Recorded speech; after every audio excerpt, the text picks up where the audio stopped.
स्वर्ग के रास्ते में 5 पांडवों में से कब कौन किस पाप के कारण नीचे गिरा। महाभारत के युद्ध की समाप्ति के बाद सभी पांडव सशरीर स्वर्ग गए थे। स्वर्ग अर्थात हिमालय के किसी क्षेत्र में जहां इंद्रादि का राज्य था। पांचों पांडव अपना राजपाट परीक्षित को सौंपकर जब स्वर्ग की कठिन यात्रा कर रहे थे, तब इस यात्रा में द्रौपदी भी उनके साथ गई थी। सभी चाहते थे कि हम सशरीर स्वर्ग पहुँचें, परंतु रास्ते में कुछ ऐसा घटा कि एक एक करके पांडव नीचे गिरकर मृत्यु को प्राप्त हो गए। यात्रा के दौरान जब पांडव बद्रीनाथ पहुँचे और वहां से आगे बढ़े तो सरस्वती नदी के उद्गम स्थल पर नदी को पार करना द्रौपदी के लिए कष्टकर हो गया था। ऐसे समय में भीम ने एक बड़ा सा चट्टान उठाकर नदी के बीच में डाल दिया। द्रौपदी ने इस चट्टान पर चलकर सरस्वती नदी को पार किया था। कहते हैं कि माणा गांव में सरस्वती के उद्गम पर आज भी इस चट्टान को देखा जा सकता है। इसे वर्तमान में भीम पुल कहा जाता है। हालांकि महाभारत की कथा अनुसार पांचों पांडव, द्रौपदी तथा एक कुत्ता आगे चलने लगे। एक जगह द्रौपदी लड़खड़ाकर गिर पड़ी।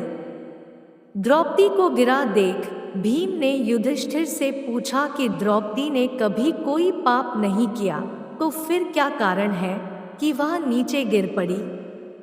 युधिष्ठिर ने कहा, द्रौपदी हम सभी में अर्जुन को अधिक प्रेम करती थी, इसलिए उसके साथ ऐसा हुआ।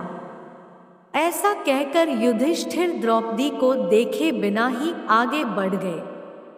जनश्रुति के अनुसार स्वर्ग यात्रा के दौरान द्रौपदी भीम का सहारा लेकर चलने लगी, लेकिन द्रौपदी भी ज्यादा दूर नहीं चल पाई और वह भी गिरने लगी। ऐसे समय भीम ने द्रौपदी को संभाला। उस समय द्रौपदी ने कहा, सभी भाइयों में भीम ने ही मुझे सबसे ज्यादा प्यार किया है और मैं अगले जन्म में फिर से भीम की पत्नी बनना चाहूंगी। थोड़ी देर बाद सहदेव भी गिर पड़े। तब भीम ने पूछा, सहदेव क्यों गिरा। युधिष्ठिर ने कहा, सहदेव किसी को अपने जैसा विद्वान नहीं समझता था, इसी दोष के कारण गिरना पड़ा। कुछ देर बाद नकुल भी गिर पड़े। भीम के पूछने पर युधिष्ठिर ने बताया कि नकुल को अपने रूप पर बहुत अभिमान था, इसलिए आज इसकी यह गति हुई है। थोड़ी देर बाद अर्जुन भी गिर पड़े। युधिष्ठिर ने भीम से कहा, अर्जुन को अपने पराक्रम पर अभिमान था। अर्जुन ने कहा था कि मैं एक ही दिन में शत्रुओं का नाश कर दूंगा, लेकिन ऐसा कर नहीं पाए। अपने अभिमान के कारण ही अर्जुन की आज यह हालत हुई है। ऐसा कहकर युधिष्ठिर आगे बढ़ गए।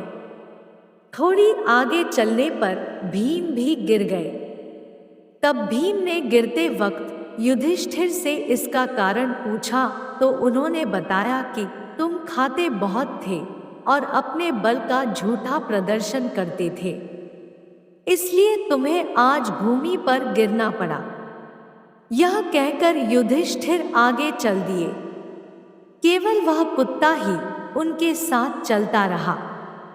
युधिष्ठिर कुछ ही दूर चले थे कि उन्हें स्वर्ग ले जाने के लिए स्वयं देवराज इंद्र अपना रथ लेकर आ गए।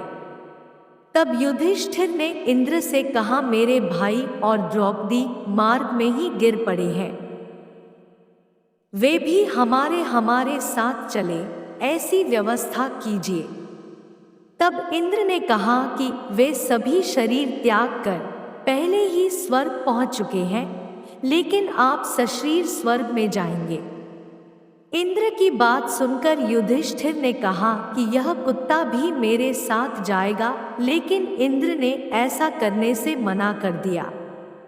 काफी देर समझाने पर भी जब युधिष्ठिर बिना कुत्ते के स्वर्ग जाने के लिए नहीं माने, तो कुत्ते के रूप में यमराज अपने वास्तविक रूप में प्रकट हो गए। युधिष्ठिर को अपने धर्म में स्थित देखकर यमराज खुश हुए। इसके बाद इंद्र और युधिष्ठिर रथ में बैठाकर स्वर्ग की ओर निकल पड़े। दोस्तों, अगर आपको वीडियो पसंद आई है तो वीडियो को लाइक करें, शेयर करें और ऐसे ही नए नए वीडियो देखने के लिए चैनल को सब्सक्राइब करें। धन्यवाद।